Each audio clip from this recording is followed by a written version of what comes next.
and welcome back to my channel. And today we have the part 2 of the best and worst of 2017 eyeshadow palettes, and today we're going to be tackling the worst. Now, this is palettes that I think are just plain crap quality. They're also palettes that I just wasn't as impressed with, so I may still like them and use them, but they just kind of weren't as hyped up as the internet made them to be. So let's just get into some disappointing palettes from 2017. First up is the Anastasia Beverly Hills Prism palette. Now, I know probably a lot of people are going to be having the subculture in their videos, but the reason I included this one, number one, is because I feel like the subculture has a more cohesive collection of mattes and shimmers, and this palette, the beautiful metallics and the shimmers that it does have are very chunky, a bit more difficult to work with, especially this Eternal, Sphinx, basically all of them, never mind. I do absolutely love this shade Sphere. That is very unique. Lore is basically Buon Fresco from Modern Renaissance. Saturn and Eden are good, but it just, I didn't really enjoy using this palette. I wasn't able to create a lot of cohesive looks that I was like, yes, I'm totally gonna reach for this palette to create these looks. And the subculture just created more looks that I liked. And so this one, although the quality is mostly good, the shades, like I said, are a little chunky, the mattes are nice, it just wasn't really a palette that I was like, yes, this is amazing, this is what I expect from Anastasia Beverly Hills, and it just kind of fell a little flat for me. Next up is the Tarte Make Believe in Yourself palette. Now, I do love the overall aesthetic of this palette. You guys know that. This palette is just a little bit frustrating to me. I mean, I did not buy it to be a end-all be-all palette because you only have one matte and then all of these metallic shades. The problem that I have with it is the fact that these metallic shades, whenever I've tried to make it work for me, they're just what you see in the pan, like this beautiful blue and purple, and just this one is very, very chunky, but the color does not translate onto my lid. So what I see in the pan is not what I'm getting on my face, and that is just very frustrating, and I just didn't enjoy working with it. So I think this is definitely a less than solid hit from Tarte. This bad boy, for all of you guys who saw my trying new makeup, you guys would have seen my struggle with the pure My Little Pony the movie palette. Anyone else hate it when it doesn't like go all the way to, it just, I don't want to force it, but this palette is just like, everyone raved about the Trolls one last year, and they're like, oh, if you didn't get it, it was so good. And I was like, okay, well, I want to jump on this bandwagon.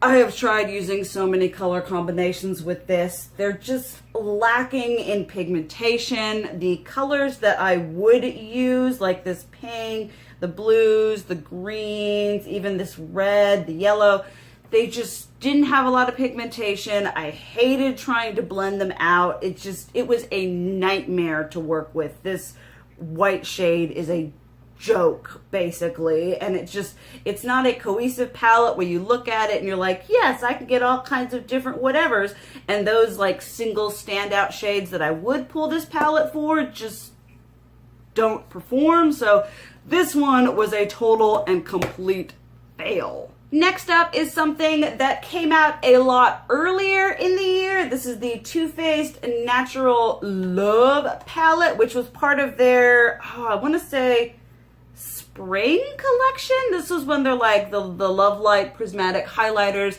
came out, which we're going to be talking about in a disappointing products overall from 2017.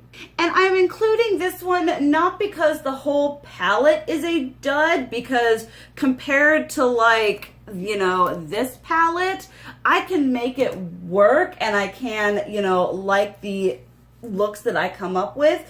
But on an overall whole, This palette just was really missing a lot of key points for me. A lot of these shades are very just chunky, difficult to blend. There are a crap ton of colors that are just infused with glitter. And I like glitter, but I like glitter when it stays. And when you do it in this kind of formula, it just falls out all onto your face. And I'm not a fan of that. And it just underperformed compared to, say, the Too Faced Peachy Mattes, the Sweet Peach palette, all the original chocolate bars, their little tins. You know, there was just so much going for this palette in like color theory and everything like that. A lot of these beautiful pink shades are like non-existent, and it just, overall, it just didn't really do it for me quality-wise, which is a little bit, you know, sad, because I think this was like $59. That's an expensive palette. Next up is my Loreal Beauties Who Brunch eyeshadow palette. Now, when I saw this one, I was like, oh, look at them shades. I was getting like pastel goth vibes going on here. Like we had the lavender, blueberry scone, Bloody Mary, all these beautiful like light pastel-y shades. And I love Loreal shadows. I absolutely love their formula. They're one of my absolute favorites. This isn't one of my absolute favorites. Although this palette is workable, you know, I'll kind of bring this in if I need a lighter shade or whatever. But overall, it just doesn't have the same pigmentation as a Loreal Pro palette. The colors are kind of, when you're blending them, they kind of just disappear into the Neverworld. I will say Eggs Benny is beautiful, Bloody Mary is beautiful, Mimosa's pretty, but the colors that I was really drawn to, like Hot Sauce, Avocado Toast, Blueberry Scone, Smoothie, and Lavender, were really just exceptionally lackluster. The packaging is beautiful and all kinds of holographic. The highlighter from this line is bomb, but this one just, especially for Loreal, because I have like never had a disappointing Loreal palette, but that one was. Oh boy, you guys remember this, huh? Surprised I haven't taken this out and sacrificed it. This is the Too Faced White Chocolate Bar, or the White Chocolate Disaster. It smells amazing, like white chocolate. White chocolate is my absolute favorite. There are a lot of really pretty colors in here. My main reason for purchasing this was to review for you guys, and I'm a chocolate bar junkie. Although the packaging is adorable, this palette sucks. It is so bad.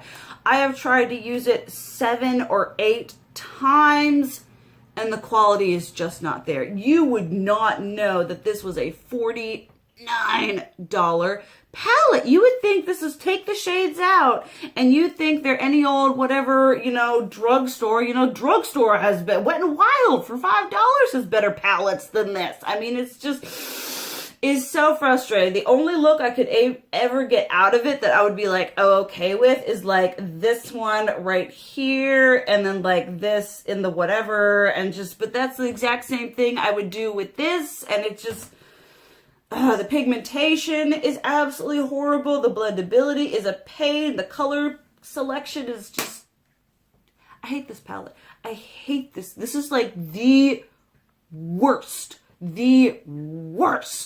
palette of 2017. It is absolutely horrible. I mean, I don't even know how they let that thing go out. I don't know what Jared was thinking. Was he like, yeah, this is good, this is good? No. If you know makeup, that is not good. Then last but not least is the Loreal Mega Pro 4. Now, I am including this palette not because it is a bad palette. I am including this one because it just sort of fell a little short. It's, you know, not a bad palette, kind of like the Anastasia Beverly Hills Modern Renaissance. You know, the quality is, you know, pretty good and whatever. But on a whole, this palette just isn't anything to write home about. I did do a review on this. It is a cool toned palette that I'm actually drawn to, which is like a first. The shimmer shades are to die for. They are absolutely stunning, especially ones like Moss, Steel Wool, Peacock, Fairy Tale is absolutely gorgeous. but the mattes are just, they fall pretty flat, not just in, you know, pigmentation, in color selection as well. You kind of look at it and you're like, bleh, you know? And I understand it is a cooler toned palette, but you can have a cool toned palette and still be pretty cool. Oh my goodness, how many times did I just say cool? But just overall, this palette compared to my Loreal Mega Pro 2 and 3, this one honestly just doesn't hold a candle to it. And although it's a nice, pretty nice quality palette and the shimmers are amazing, just overall it wasn't as awesome as the experience I've had with the other Loreal Mega Pro palettes. All right, there we have that. And all in all, me bashing on all these poor, sad products. Definitely let me know what your biggest eyeshadow palette fail was for 2017. And also, guess what I'm going to be including in my worst and best of just products 2017. Thank you guys so much for watching. I love you. And as always, keep it real. Mwah!